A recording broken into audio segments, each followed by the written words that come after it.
Oh yeah, Diddy got a podcast. All right, so let's transition into the whole music thing because this is two different kinds of. I mean, it's still entertainment, but it's two different kinds. How did you transition into music? Is music something you've always done, or? Yeah, I mean, I grew up singing in my grandfather's church, and I always loved music. From like Motown sound, and different records that my godmother would play for me, and gospel records and things like that. So I always had a like, and I took a liking to music. So yeah, when I was like 13, I was singing, and I was on Arsenio Hall, and talking about the interviews and stuff and just my show. And then he asked me if there was anything else I wanted to do in entertainment. And then, I told him, I wanted to sing, and then I sang on the show. And then a record executive, Tyrese Williams, called CNN to get my contact. It was crazy. And then that kind of started my trajectory into music.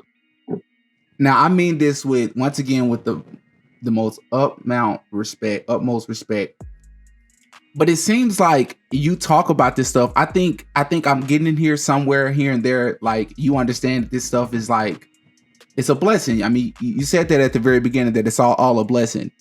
But man, like, I don't want to have you on here 2 hours, and I won't have you on here 2 hours, I promise you. But it's just, when you say I was on Arsenio Hall, I'm like, Arsenio Hall, like, nobody, the average person wasn't just going on Arsenio Hall back then. Like, I know a ton of people that went on there, but they were all celebrities, right? Yeah, I mean, what you had is, he was definitely giving a lot of people who were just starting out, or he would see the talent. The same night I was on there was a young comedian by the name of Dave Chappelle who came out before I did. That's amazing to me, because it's like, man, Dave Chappelle and I were on the Arsenio Hall Show together. It's insane. And now look, I mean, and he's, and now Dave has gone on to make, quite an argument that he may be the greatest comic, ever. He's certainly making the argument. When you have someone like a Kevin Hart, who I think it's still safe to say that he's probably the top comedian in the world even now still. Would you say that, Kevin Hart currently? And by top, I don't mean the funniest. I mean, like, as far as like movies and mainstream success. I know what Dave Chappelle, my favorite comedian currently is Dave Chappelle. But yeah, I think the majority would say Kevin Hart is probably the most popular comedian. No? Yeah, I mean, he does a lot, movies and things like that, and a lot of vehicles. For me, I still feel like Dave is probably that, that guy. Like, when he dropped his comedy special a couple of weeks ago, everyone ran to go see it.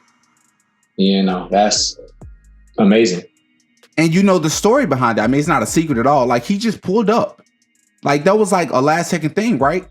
Yeah, he I think called a couple people in the hometown and just put it together. Because you gotta appreciate that, man. You gotta appreciate that. He's not Hollywood to me. You know what I mean? Like, he just seems like a regular dude. Yeah, no, he's definitely a great guy. He seems, at least like you say, he seems that way. So, okay, so would you say, I think it was called "Can't Be Wasting My Time"? I see that was that's a video that's a song that I actually didn't know about until I did my research, and I actually love the song. It reminds me of like a Monica, just one of those days. Do you remember that song? Just one of those days. It reminds me, and I understand it was like from that time, like it was in the 90s, right? Like it was from that time. Yeah, it was 95. That was my first release, 95. Would you say? Huh?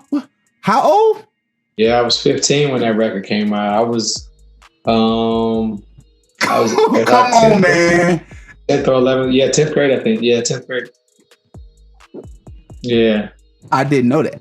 I'm the one doing the research. I did not freaking know that. I thought you were like at least in your like maybe 20s, early 20s or something. No, I was 15. I was still in high school, and it was crazy because in my high school we had it was me and Bobby Valentino, we went to the same high school together. He was in a group called Mister at the time, and they had just put their album out, and then Can't Be Wasting My Time came out after that. And so, like, you know, our school, you know, we was popping a little bit. We was excited. So at that time period, that song was like, it the did song? well. It did. It did pretty good on the R&B charts. And then the movie, you know, because it was to a soundtrack, the Wayans brothers, the "Don't Be a Menace" soundtrack.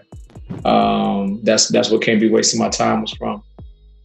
What part of the movie is that from? Come on, man. You can't. Now you're embarrassing me, man. I forget where they played it, but I mean, it was on the soundtrack, and you know, that's what's up. It had the video, it had the, you know, the Lost Boys feature, and Lost Boys was big, and you know, at that time, you know, it was a good moment.